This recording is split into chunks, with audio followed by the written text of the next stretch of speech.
प्यार में किस हद तक जाना सही है और कहाँ स्टॉप होना चाहिए। एक लड़की अपने से बड़े उम्र के आदमी से प्यार करती है। ये प्यार उसका ऑब्सेशन बन जाता है।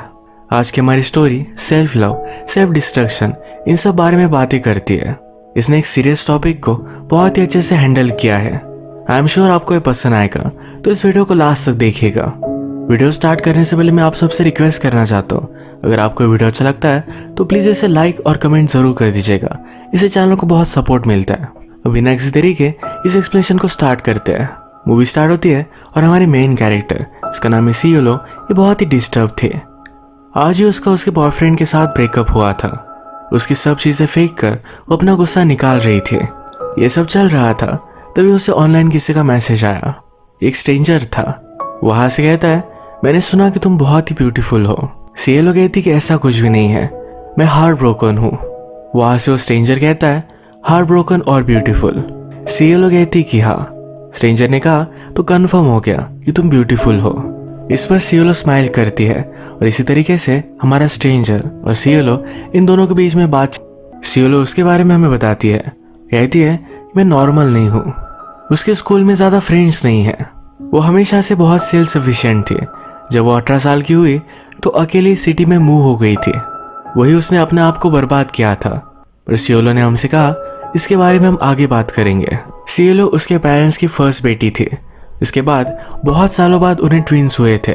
इसी वजह से सियोलो एज अ ओनली चाइल्ड उन्होंने रेज किया था। उसे जो भी चाहिए होता था यह सब उसे वो दे देते थे। उसका बहुत ख्याल रखते थे। इसी वजह से सियोलो को रिस्ट्रिक्शंस थे। उसका ज़्यादा पढ़ाई में भी ध्यान नहीं था। उसे अपने लाइफ को लेकर प्रॉब्लम्स थे। जैसे हमें पता है कि उसे लगता है कि वो अजीब है। इसी वजह से अपने पेरेंट्स से वो बात करती है। उन्हें कहती है, मुझे साइकोलॉजिस्ट के पास जाना है। सभी इंडियन पेरेंट्स की तरह ये दोनों भी इसे ज़्यादा सीरियसली नहीं लेते। सियोलो और स्ट्रेंजर इन दोनों के बीच में बहुत सारी कन्वर्सेशन ऑनलाइन ही स्टार्ट हो गई। इसके साथ बात कर कर सियोलो को बहुत अच्छा लगता था। एक दिन स्ट्रेंजर सियोलो से पूछता है, क्या तुम मेरे ग्रुप से मिलना चाहते हो? ये सब लोग उसके लिए बहुत इंपॉर्टेंट है। सियोलो उससे पूछती है, अगर एक जगह पर तुम्हारा ग्रुप डूब रहा है और दूसरी जगह पर मैं हूँ, तुम किसको चूज करोगे? स्ट्रेंजर कहता है, ऑफ कोर्स तुम्हें चूज करूंगा। सिर्फ मुझे तुम्हें बचाना है, पूरे ग्रुप को मैं नहीं बचा सकता। सियोलो कहती है कि उसे अपने स्कूल में ज्यादा मजा नहीं आता, उसे स्कूल बदलनी है। स्ट्रेंजर कहता है, तो बदल डालो। ये सियोलो के लिए हार्ड था, तो कहता है, जो चीजें हम लाइफ में करते नहीं यही हमारी बिगेस्ट रिग्रेट बन जाती है। सियोलो ने अपने पेरेंट्स से कहा, पर फिर भी वो माने नहीं। उसने फिर स्कूल जाना ही बंद कर दिया। उसे न्यू स्कूल में उन्हें डालना ही पड़ा। वो होपफुल थी कि स्कूल में उसकी फ्रेंड्स बनेंगी, वो अकेली नहीं रहेगी। पूरी क्लास में उसे कोई भी इंटरेस्टिंग नहीं लगा। 2-3 लड़कियों का ग्रुप था जो अपने ग्रुप में किसी को भी नहीं लिया करती थी। एक दिन सियोलो ने उन्हें आंसर करने में हेल्प की, तो वो भी उनकी फ्रेंड बन गई। एक दिन स्ट्रेंजर सियोलो से पूछता है, क्या तुम मेरे ग्रुप और मुझसे मिलोगी? सियोलो इस पर हाँ कहती है। यही बात वो ब्रेकफास्ट पर अपने पेरेंट्स से पूछ रही थी। उसके पेरेंट्स उसके लिए वरीड थे, ऐसे कैसे वो ऑनलाइन मिले हुए स्ट्रेंजर से मिल सकती है। सियोलो कहती है, ये बहुत ही नॉर्मल है, वो जल्दी घर भी आ जाएगी। मदर और फादर ने दोनों मिलकर इसे स्ट्रिक्टली मना कर दिया। फादर सियोलो से बहुत प्यार करते थे, तो सियोलो ने उसे मना लिया कि प्लीज मदर को भी समझाओ। मदर मान तो गई, पर सियोलो जहाँ जा रही है उसके साथ मदर भी आती है। इस कैफे में आने के बाद मदर ने सब लोगों को देखा कि वो किस तरह से है। उसे सेफ लगा, उसके बाद वो चली जाती है। ये सारा ग्रुप सियोलो को वेलकम करता है।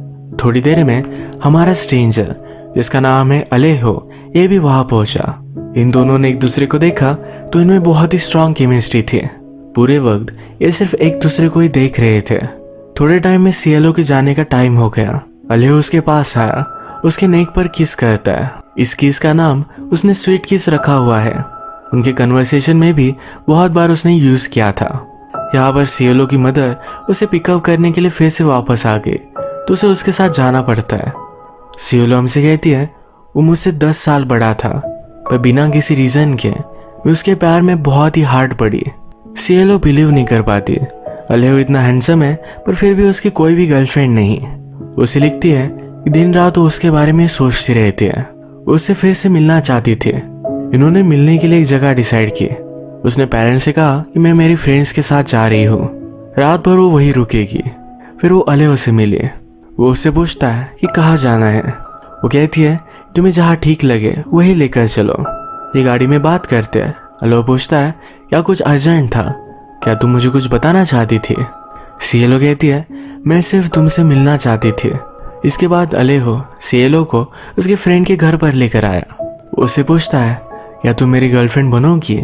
सीएलओ हाँ कहती है। उसने फिर पूछा क्या तुम मेरी वुमन बनोगी? सीएलओ पूछती है इसमें डिफरेंस क्या है? अलेहो उसे किस कर लेता है।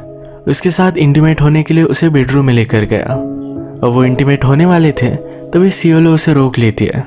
ये उसका फर्स्ट टाइम है तो वेट करना चाहती है।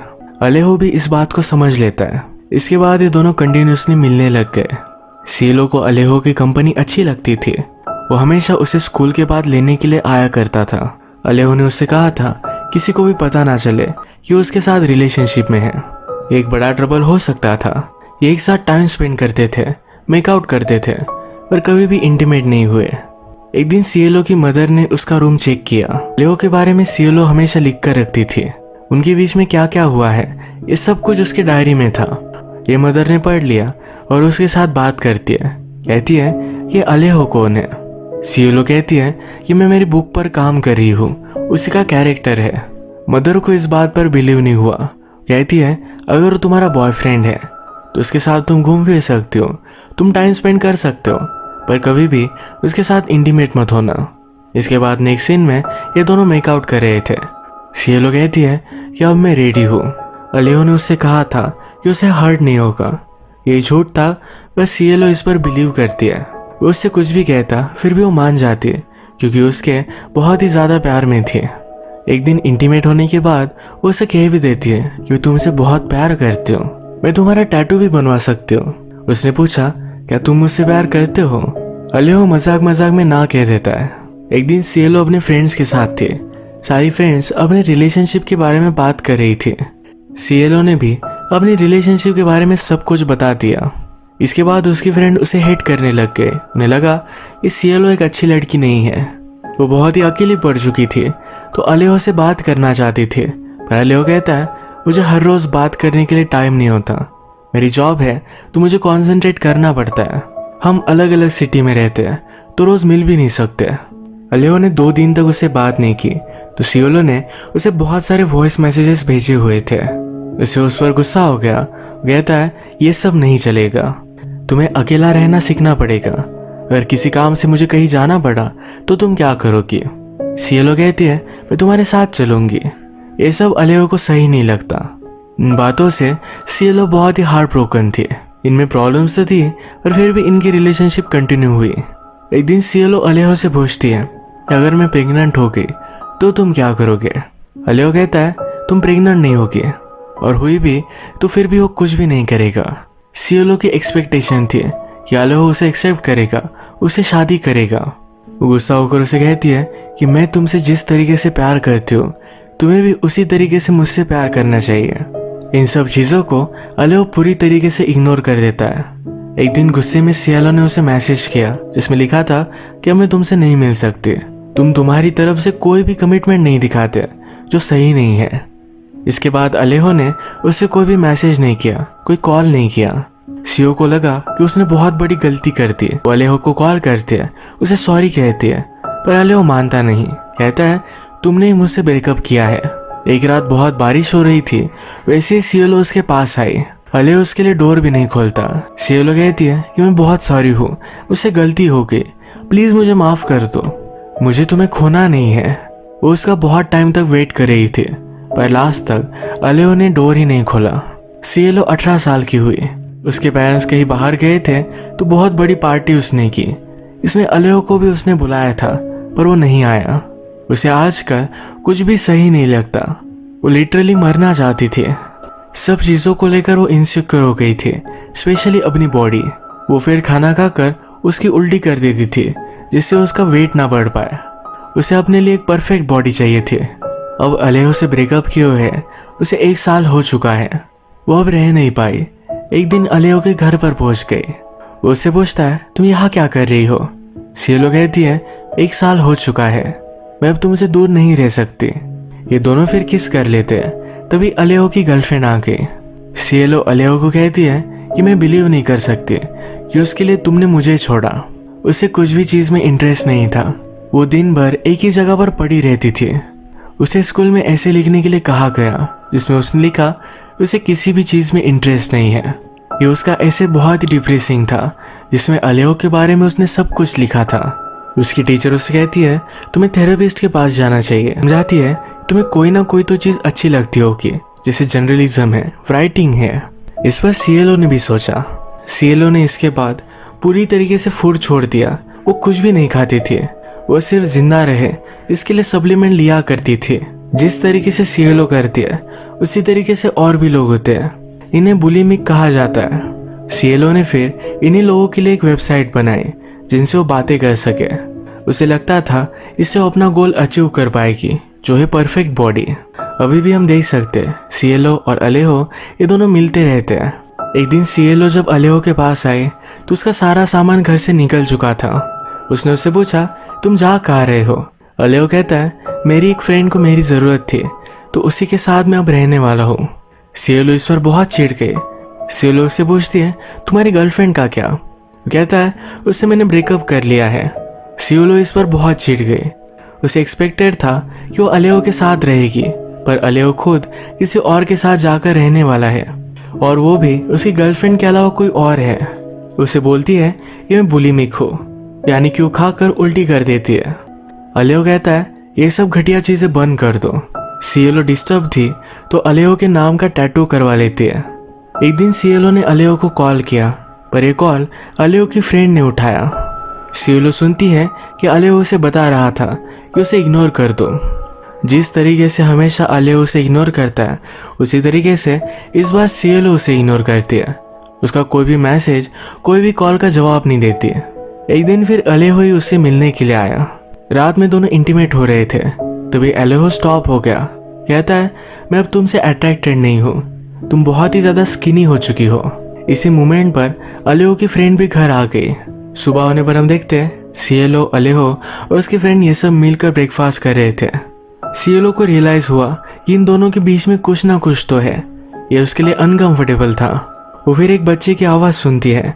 ये बच्चा अलेहो और उसके फ्रेंड का था। ये सिचुएशन बहुत ही वियर्ड थी। अलेहो का अपने फ्रेंड के साथ एक बच्चा है और उसी के घर में रहता है। ये सब होने के बावजूद एक ओपन रिलेशनशिप है। सीएलओ अब 18 ईयर्स की थी। वो अपने पेरेंट्स के साथ रहे, ऐसा कुछ भी कंपलसरी नहीं था। वो सिटी में अपने फ्लैट में रहने लग जाती है। एक दिन जब वो अलेहो के साथ थी तो उसे कहती है कि तुम अब मेरे साथ आकर रह सकते हो, तुम्हें उसके साथ रहने की कोई भी जरूरत नहीं है। अलेहो कहता है कि मैं नहीं कर सकता। सीएलओ इस पर गुस्सा हो गई। वो चाहती थी कि उसके फ्रेंड के साथ ब्रेकअप कर ले। अलेहो कहता है तुम बुरी तरीके से पागल हो, तुम्हें हेल्प की जरूरत है। वो यहाँ उसके साथ फिर से ब्रेकअप कर चला जाता है। सीएलओ कुछ भी खाती नहीं थी तो उसे साइड इफेक्ट आना स्टार्ट हो गया। एक दिन स्कूल में चक्कर आकर वो नीचे गिर गई।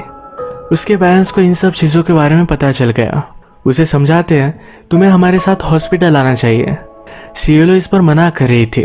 जैसे सब कुछ चल रहा है उसी तरीके से चलने देना चाहती है। उसने पूरी तरीके से रेजिस्ट किया, उसके पेरेंट्स माने नहीं। उसे समझाते हैं तुम्हें साइकोलॉजिस्ट के पास जाना चाहिए।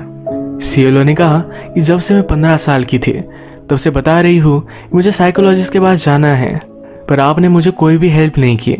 सब चीज़ों के लिए अपने पेरेंट्स को ही ब्लेम करती है। उसके पेरेंट्स उसे रिस्ट्रिक्ट करते हैं, कहते हैं तुम अकेली रह सकते हो, पर हर रोज तुम्हें हमारे साथ हॉस्पिटल आना पड़ेगा, अपने आप का सही से ख्याल रखना पड़ेगा। उसे लगा कि उसका पूरा फ्रीडम चला जा चुका है। वह इसे नॉर्मल खाना खाने का ट्राई करती है पर खा नहीं पाती। उसे पेट में बहुत दर्द हो रहा था। ये सब देखकर उसके पेरेंट्स को बहुत बुरा लगा। नॉर्मल की लाइफस्टाइल से सीएलओ फिर से तंग आ चुकी थी। वो डायरेक्टली घर से ही भाग गए, अपने एक फ्रेंड के साथ रहने लग गए। वो ड्रंक होती थी, कुछ भी खाती नहीं थी। इसी तरीके से अपना लाइफस्टाइल उसने कंटिन्यू किया। वो फिर से अलेहो को मिलने के लिए गई। अलेहो कहता है तुम्हारे पेरेंट्स अभी अभी तुम्हें यहाँ ढूंढते हुए आए थे, यहाँ से तुम चली जाओ। सीएलओ मान नहीं रही थी। कहता है जल्दी से चली जाओ वरना मैं पुलिस को बुलाऊंगा। एक दिन अलेहो को याद किए हुए वो बहुत ज़्यादा डिप्रेस्ड हो गई। उसने नाइव्स ली और अपने आप को कट कर दिया। वो लेटर लिख कर जाती है कि मेरे डेथ के बाद ज़्यादा गम में मत रहना, मैं जिंदा थी पर फिर भी मर चुकी थी। इसके बाद मूवी में बहुत सारा टाइम गुजर चुका है। सियोलो सुसाइड अटेम्प्ट से बच चुकी है। वो हमसे कहती है कि मैंने ट्राई किया जिंदा रहने का रीज़न ढूंढने का। उसे बहुत सारे रीज़न मिल गए। उसने अपने बारे में एक चीज़ नोटिस की, उसके रिलेशनशिप, उसका खुद का पेन, सिर्फ यही चीज़ें उसे डिफाइन नहीं कर सकती। वो एज अ पर्सन और भी बहुत सारी चीज़ें हैं। पेन हमेशा से रिलेटिव है। उसका दर्द कोई भी पर्सनली समझ नहीं सकता, पर हर कोई इसे रिलेट कर सकता है, क्योंकि कभी ना कभी हम सब हमारी लाइफ में पागलों की तरह प्यार में थे। सियोलो ने अपने डिप्रेशन से ऊपर उठने की स्टोरी, अपने लाइफ के स्ट्रगल, इन सब की एक बुक लिखी। उसे हमेशा से ही राइटिंग में इंटरेस्ट था। यह हमारी स्टोरी एक रियल लाइफ स्टोरी है। इसके बाद वो एक बड़ी ऑथर बनी। वो अब उसके 3rd बुक पर काम कर रही है। वो सक्सेसफुल हुई और उसे अब 2 डॉटर्स है। वो अपनी लाइफ में हैप्पी है। अलेओ के साथ उसकी रिलेशनशिप टॉक्सिक थी, उसके लिए गलत था, पर जैसे सियोलो कहती है कि हम सब लोग कभी ना कभी पागलों की तरह प्यार में रहे हैं। ये उसका वही एक्सपीरियंस मूवी शेयर करती है। हमें होप देकर जाती है कि हमारी लाइफ में हमारे रिलेशनशिप के अलावा, हमारे पेन के अलावा और भी चीज़ें हैं जो हमें डिफाइन करती है। इस मैसेज के साथ आज का वीडियो हम ख़त्म करते हैं।